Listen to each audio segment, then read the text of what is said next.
गुरुदेव, मेरे पुत्र को मेरी ओर से भी दीर्घायु होने का आशीर्वाद अवश्य दीजिएगा।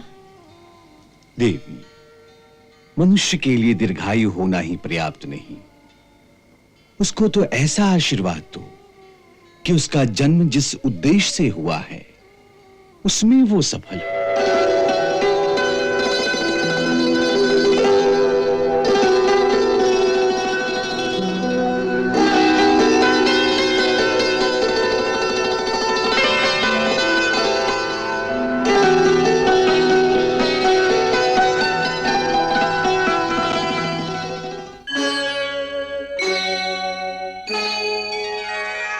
मैंने आपको यह सूचना देने के लिए यहां बुलाया है कि महामुनि गर्ग हमारे महायज्ञ की पूर्ण आहुति के समय यहां आशीर्वाद देने पधारेंगे।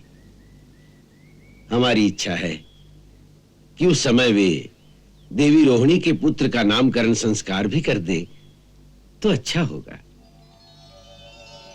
वो यादवों के कुलगुरु हैं, इसलिए यह शुभ कार्य उन्हीं के हाथों संपन्न हो जाए तो अति उत्तम होगा। बहुत ही सुंदर योजना है गुरुदेव, इससे रोहिणी भाभी बहुत प्रसन्न होंगी। हमारे मन में एक और संकल्प भी आ रहा है। क्या गुरुदेव? आप तो जानते हैं कि इस धरती पर महामुनि गर्ग से बड़ा कोई ऋषि नहीं। वो स्वयं भगवान शंकर के शिष्य और ब्रह्मवेताओं में सर्वश्रेष्ठ है। भूत और भविष्य का ज्ञान देने वाले ज्योतिष शास्त्र की रचना भी उन्होंने ही की है। वो हमारे लिए भी भगवान की भांति ही पूजनीय है। हम समझते हैं कि इस संयोग का लाभ उठाकर यदि आपके बालक का नामकरण संस्कार भी ऐसी दिव्य विभूति के हाथों संपन्न हो जाए तो बड़ा ही शुभ होगा। गुरुदेव, हम तो आपके ही आश्रित हैं, इसलिए जो कुछ भी आप हमारे लिए सोचेंगे उसमें हमारा कल्याण ही निहित होगा। यदि आपकी ऐसी आज्ञा है तो इसके लिए मैं स्वयं उनसे प्रार्थना करूंगा। अवश्य, और मैं जानता हूं वो इसे स्वीकार भी कर लेंगे। भाभी, बड़ा ही सुखद समाचार है। क्या बात है, बड़े प्रसन्न दिखाई दे रहे हैं। आप तो गुरुदेव से मिलने गए थे ना? हाँ, और उन्होंने ही यह समाचार दिया है कि आपके कुलगुरु महामुनि गर्ग स्वयं गोकुल में पधार रहे हैं। गुरुदेव ने कहा है कि उसी अवसर पर भाभी के पुत्र का नामकरण संस्कार भी उन्हीं के करकमलों से संपन्न करा देंगे। ये तो बहुत ही सुंदर समाचार है नंदराय जी। मैं तो न जाने कब से शुभ घड़ी की प्रतीक्षा कर रही थी। और यशोदा, गुरुदेव ने एक और सुंदर योजना बनाई है। हमारे लल्ला का नामकरण भी? हाँ, गुरुदेव की इच्छा है कि हमारे लल्ला का नामकरण संस्कार भी महामुनि गर्ग के द्वारा ही हो। उनका कहना है कि इस समय संसार में महामुनि गर्ग जैसी दिव्य विभूति दूसरी और कोई नहीं। स्वयं गुरुदेव भी उन्हें अपना पूजनीय मानते हैं। हाँ, उनका कहना है इससे हमारे लल्ला का परम कल्याण होगा। सच? हाँ, इसीलिए वो स्वयं उनसे प्रार्थना करेंगे कि हमारे लल्ला का नामकरण संस्कार उन्हीं के द्वारा हो।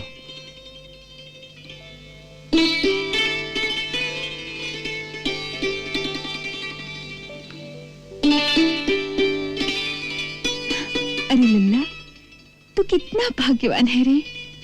अपनी दाऊ के साथ तेरा भी संस्कार यादव कुल के राजगुरु के हाथों से होगा। नंदराय जी, इस अवसर पर उत्सव तो दोहरा होगा ना? नहीं भाभी, उत्सव के लिए गुरुदेव ने मना कर दिया है। क्यों? उनकी आज्ञा है कि हमें आपके बालक का यह संस्कार बड़ी गुप्त रीति से करना होगा। उनकी सूचना अनुसार कंस अभी भी पूरी तरह निश्चिंत नहीं हुआ। उसके मन में संदेह है कि देव की भाभी की 8वीं संतान कन्या नहीं हो सकती थी। अवश्य ही वसुदेव जी ने उसे छल से कहीं और भेज दिया है। उसी की खोज में उसके गुप्तचर गांव-गांव में घूम रहे हैं। यदि उसे यह पता चल जाए कि यादवों के कुलगुरु द्वारा किसी बालक का कोई संस्कार किया गया है, तो वो उसे ही देवकी भाभी की 8वीं संतान समझ लेगा, जिससे उस बालक पर बड़ा भारी संकट आ सकता है।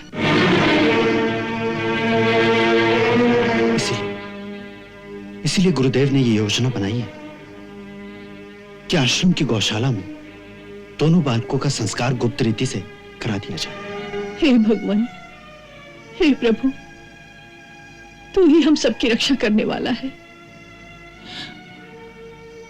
हे देवी माता, तूने ही मेरी गोद भरने का आशीर्वाद दिया था। अब तू ही हम सबकी रक्षा करना।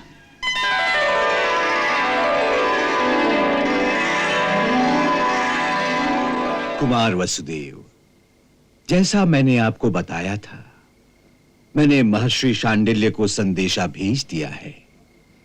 उसके अनुसार उन्होंने एक यज्ञ का अनुष्ठान करके हमें उसमें सम्मिलित होने के लिए न्योता भेज दिया है। इस प्रकार हमारे गोकुल जाने से कंस को किसी प्रकार का संदेह नहीं होगा और हम आपकी इच्छा अनुसार शास्त्र मर्यादा के अनुरूप ही आपके बालक का नामकरण संस्कार संपन्न कर देंगे। गुरुदेव, ये सब आपकी परम अनुकंपा ही है। गुरुदेव, मेरे पुत्र को मेरी ओर से भी दीर्घायु होने का आशीर्वाद अवश्य दीजिएगा। देवी, मनुष्य के लिए दीर्घायु होना ही पर्याप्त नहीं, उसको तो ऐसा आशीर्वाद दो कि उसका जन्म जिस उद्देश्य से हुआ है उसमें वो सफल हो।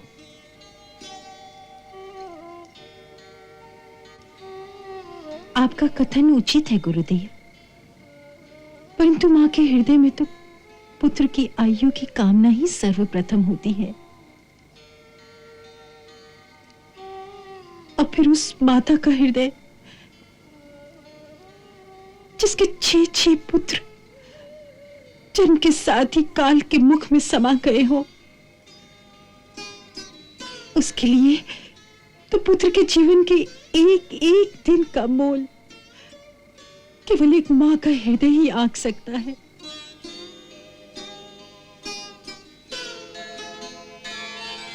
आप इसे स्त्री के हृदय की दुर्बलता भी कह सकते हैं, परंतु उस दुर्बलता के पीछे जो संतान के मोह की विवशता है, केवल एक स्त्री ही जान सकती है। पुरुष इस भावना की गहराई को नहीं समझ सकते, वो इसे दुर्बलता ही कहेंगे, परंतु ये मोह की पीड़ा ही स्त्री का जीवन है।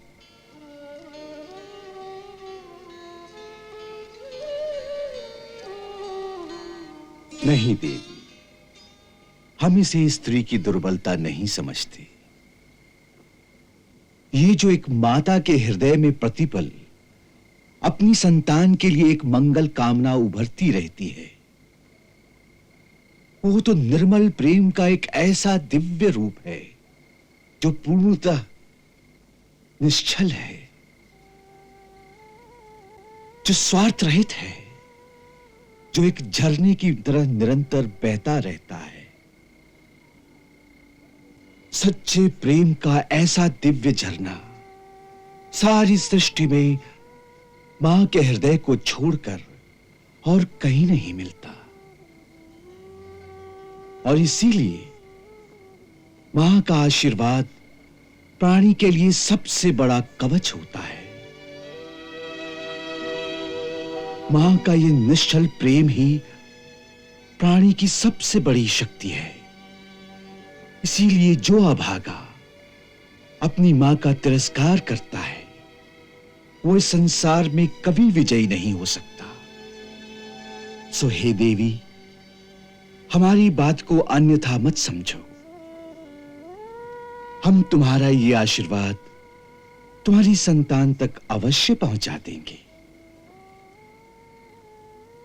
माता का और क्या आदेश है?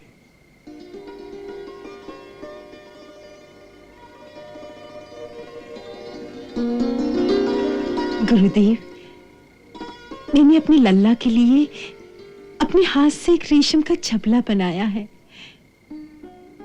यदि रोहिणी दीदी की आज्ञा होगी तो संस्कार में उसे पहना दीजिएगा। अति उत्तम, लाओ। मुझे कुछ भान नहीं कि वो कितना बड़ा हो गया होगा।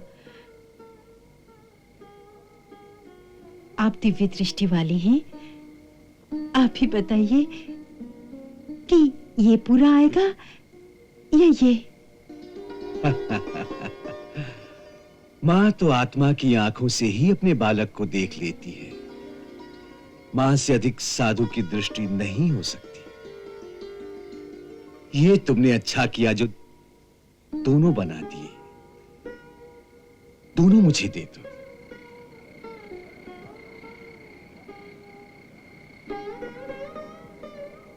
हम पहना देंगे।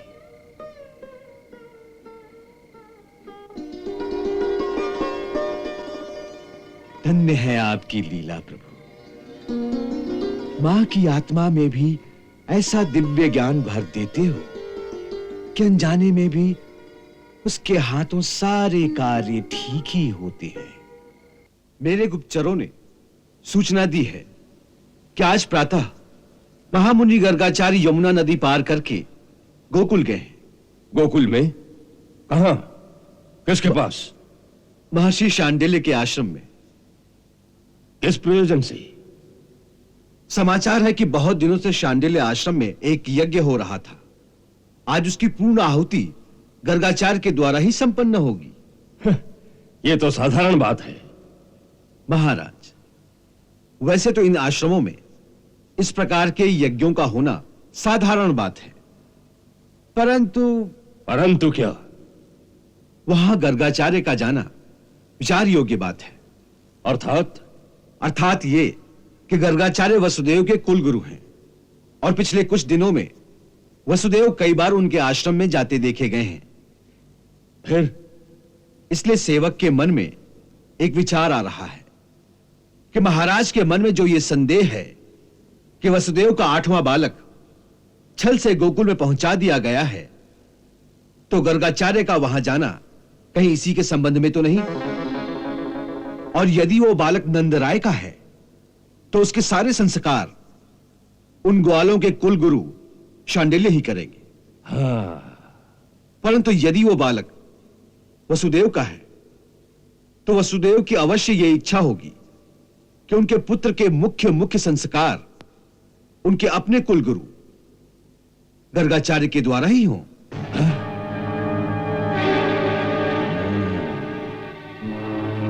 अवश्य यही बात है। महामंत्री, तुम ठीक समझे। अपने गुप्तचरों को वहां भेजो जो गोकुल में जाकर गर्ग मुनि की गतिविधियों पर पूरा ध्यान रखें। जी महाराज।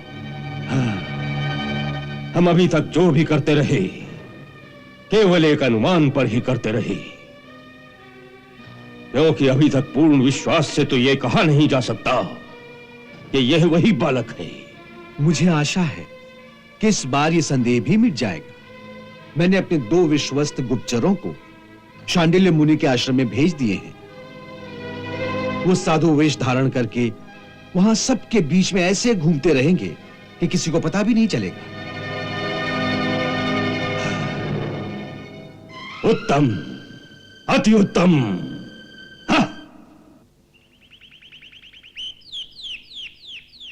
मैं कितने युगों से यदुवंश की कितनी पीढ़ियों की पुरोहिताई केवल उस क्षण की प्रतीक्षा में करता आ रहा हूं जिस क्षण का मुझे उस पूर्ण परमात्मा के बाल रूप में साक्षात दर्शनों का सौभाग्य प्राप्त होगा।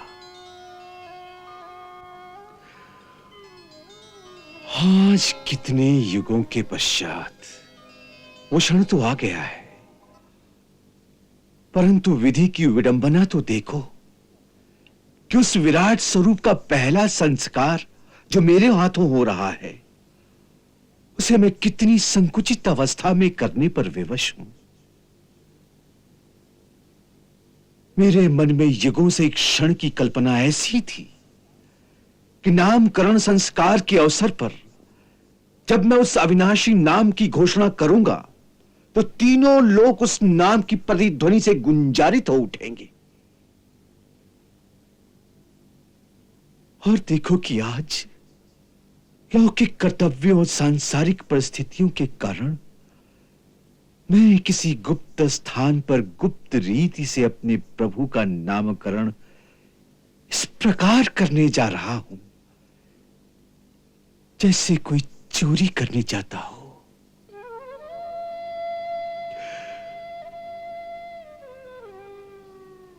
हाँ।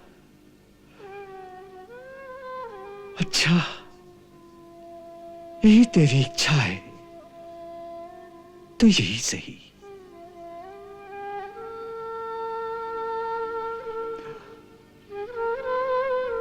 महामुनि, कहां चलना है? भगवान, गौशाला में एकांत है। नंदराय जी वहीं प्रतीक्षा कर रहे हैं। चलिए, आइए आइए। मैं अनुग्रहित हुआ।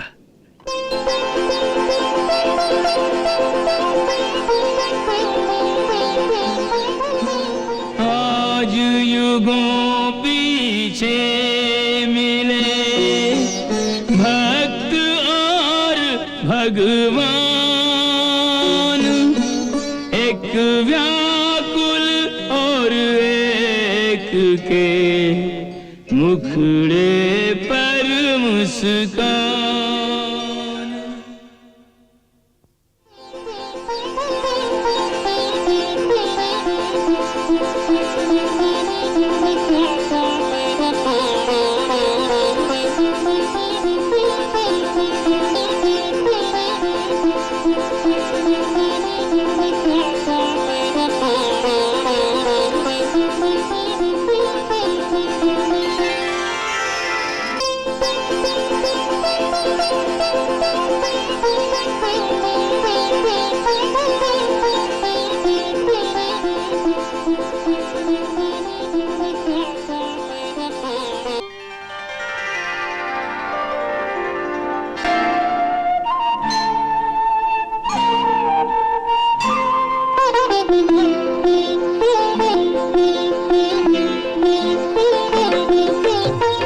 बाल रूप देखे जो कन्हई, मुनिवर ने सुध बुध बिसराई। हर्ष अपार हृदय न समाए, नैनन में आंसू भर आए। अंतर्गति जो भई लखी स्वामी, सो जानत बस अंतर्यामी।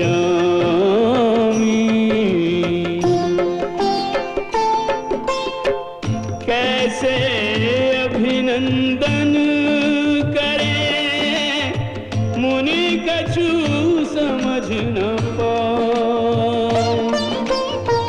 देख दशा निज भक्त की, प्रभु मन में मुस्कान। प्रभु मन में मुस्कान।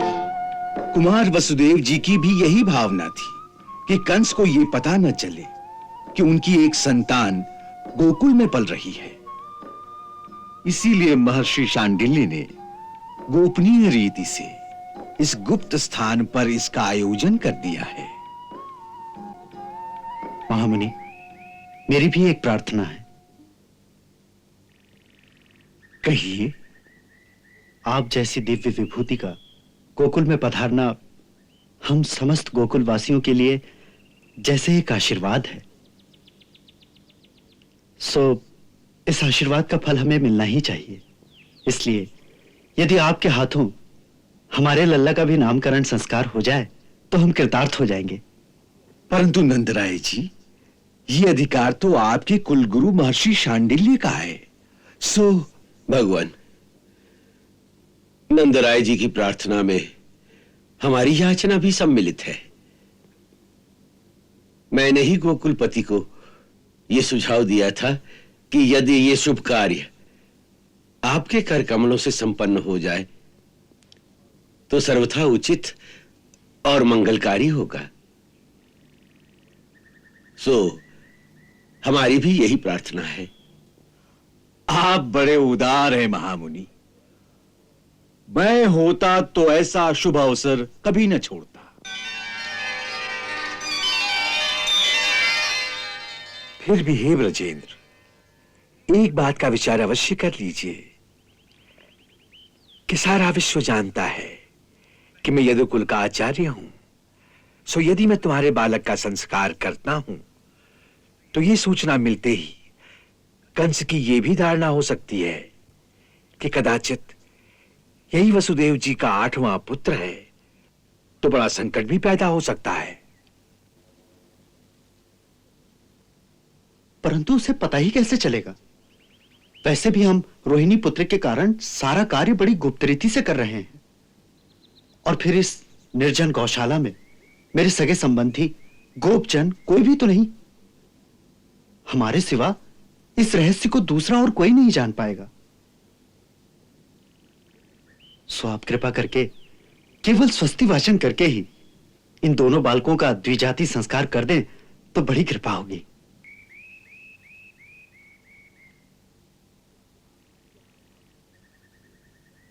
क्या आप इस रहस्य को गोपनीय रखने का वचन दे सकते हैं? अवश्य। अच्छी बात है। हे व्रजेश्वर, पहले मैं रोहिणी नंदन का नामकरण करता हूं।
तुला लग्न स्वाति नक्षत्र के द्वितीय चरण में जन्म लेने वाला ये दिव्य बालक इतना शक्तिशाली है कि सारी धरती का बोझ अपने शीश पर उठा सकता है।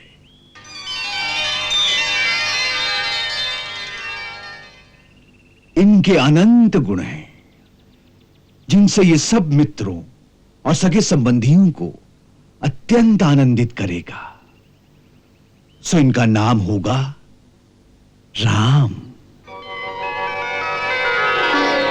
इनके बल की कोई सीमा नहीं होगी, अतः लोग इन्हें बलराम भी कहेंगे। बलराम?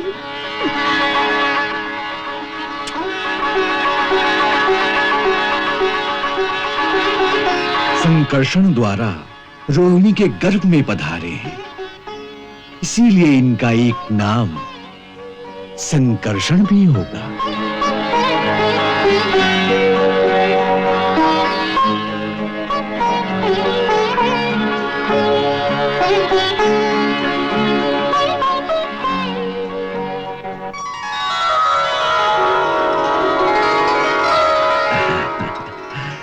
अब यशोदानंदन का नाम सुनो।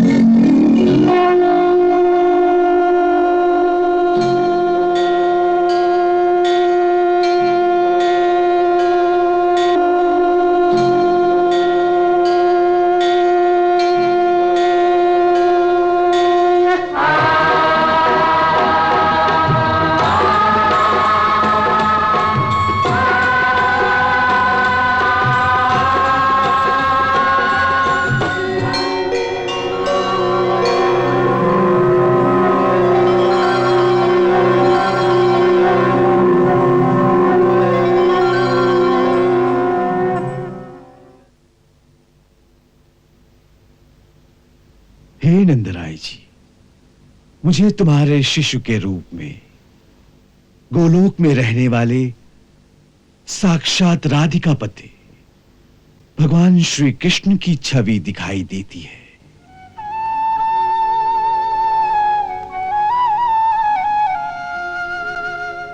सो हम इनका नाम वही रखेंगे, कृष्ण कृष्ण कृष्ण कृष्ण कृष्ण कृष्ण कृष्ण कृष्ण कृष्ण कृष्ण कृष्ण कृष्ण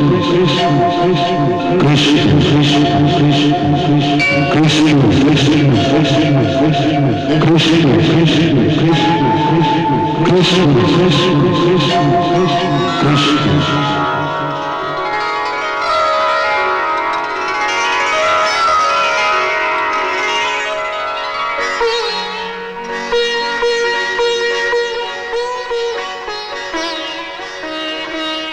कृष्ण नाम की महिमा को तो मेरे गुरु भगवान शंकर ही जानते हैं। उन्हीं के मुखार बिंद से मैंने इस नाम का रहस्य जाना है। कृष्ण शब्द निर्वाण का वाचक है, रा शब्द मोक्ष का वाचक है और आ शब्द का अर्थ है दाता। सो कृष्ण वो जो निर्वाण और मोक्ष का दाता है। आपके पुत्र के और बहुत से नाम हैं तथा गुण भी अनंत हैं। सो इनके जितने अनंत गुण हैं उनके अनुसार उतने ही अनंत नाम हैं इनके, जो साधारण संसारी नहीं जान सकते। मैं उन नामों को जानता हूं और मैं ये भी जानता हूं कि आपका ये पुत्र हर युग में प्रकट हुआ करता है। हर बार इनका रंग कभी श्वेत, कभी लाल, कभी पीत, कभी काला होता है।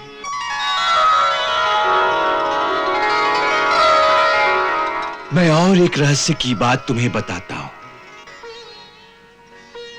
आपका ये बालक आपके घर आने से पहले कभी वसुदेव जी के घर में पैदा हुआ था। इसलिए इस रहस्य को जानने वाले लोग इन्हें भगवान वासुदेव जी भी कहेंगे। तनिक लल्ला की जन्म कुंडली तो पूछ लीजिए। इन आनंद घन के पास इतना आनंद है, इतना आनंद है कि ये बांटते बांटते थक जाएंगे, फिर भी रत्ती भर कम न होगा।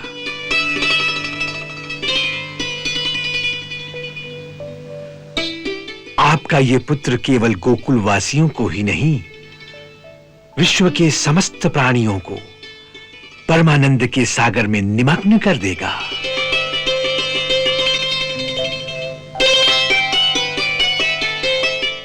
हे व्रजेश्वर, आपके इस बालक का एक बहुत विशेष गुण भी है। वो क्या प्रभु? संसार में जो भी प्राणी इनसे सच्चा प्रेम करेगा, उस प्राणी को अंतर या बाहर का कोई भी शत्रु कभी नहीं हरा सकेगा। इनका प्रेम सर्वविजयी है। ये विश्व में प्रेम की एक अमर गंगा बहा देंगे। नंदराय जी, चाहे जिस दृष्टि से देखें, गुण में, संपत्ति में, सौंदर्य में, शक्ति, कीर्ति और वैभव में आपका ये पुत्र साक्षात भगवान नारायण के समान होगा। आप लोग बड़ी तत्परता और सावधानी से इनकी रक्षा कीजिए।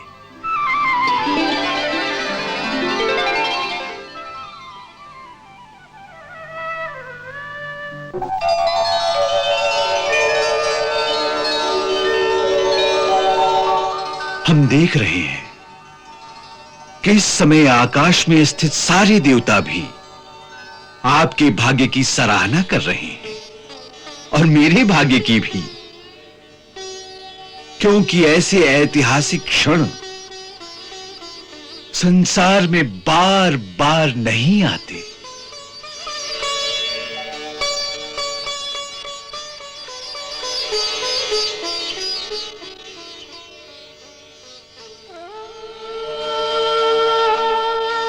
शक्ति कहाँ जो मैं कहूँ, तुम्हारा सुजस अपार, तदपि कृपा मोह पे करी, तुम प्रभु परम उदार, तुम प्रभु परम उदार। शारद सुगुण गावत न पावत पार, शंभु उमारमा ध्यावे गणेश सुरेश शेष, त्रिलोक देत परिक्रमा। नहीं शक्ति नहीं सामर्थ्य मैं मतिहीन है पुरुषोत्तमा, निज शरण लीजै भक्ति दीजै, दोष त्रुटि कीजै क्षमा, दोष त्रुटि कीजै क्षमा।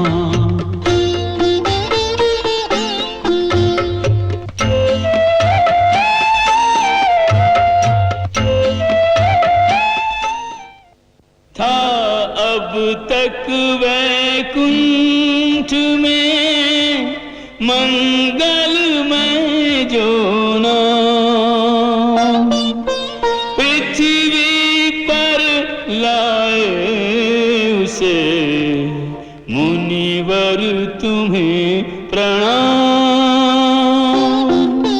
ऋषिवर तुम्हें प्रणाम।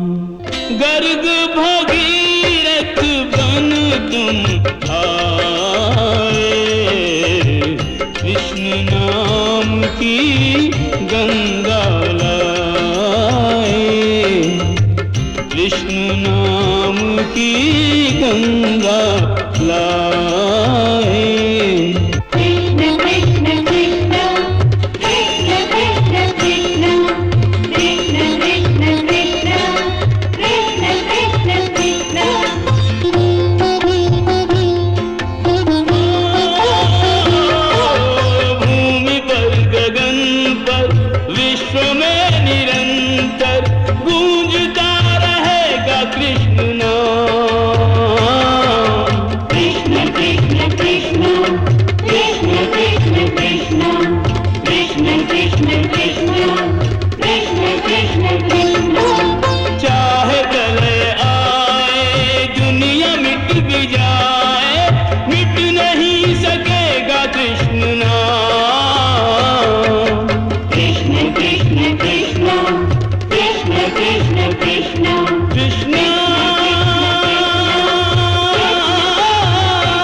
नंद बाबा गुरु शांडिल्य के पास भगवान श्री कृष्ण के भविष्य के विषय में जानने पहुंचते हैं। गुरु शांडिल्य उन्हें बताते हैं कि भगवान श्री कृष्ण स्वयं महाविष्णु स्वरूप हैं और उनका जन्म दिव्य कार्यों की पूर्ति हेतु हुआ है। वे नंद राय को ऋषि गर्ग द्वारा श्री कृष्ण और बलराम का गुप्त रूप से नामकरण संस्कार कराने की सलाह देते हैं। उधर कंस अपने गुप्तचरों को ऋषियों पर दृष्टि रखने भेज देता है। अंततः ऋषि गर्ग गोकुल पहुंचकर दोनों बालकों का नामकरण करते हैं और भविष्यवाणी भी करते हैं कि ये दोनों कोई साधारण बालक नहीं बल्कि धर्म स्थापना हेतु अवतरित दिव्य शक्तियां हैं। जय श्री कृष्ण।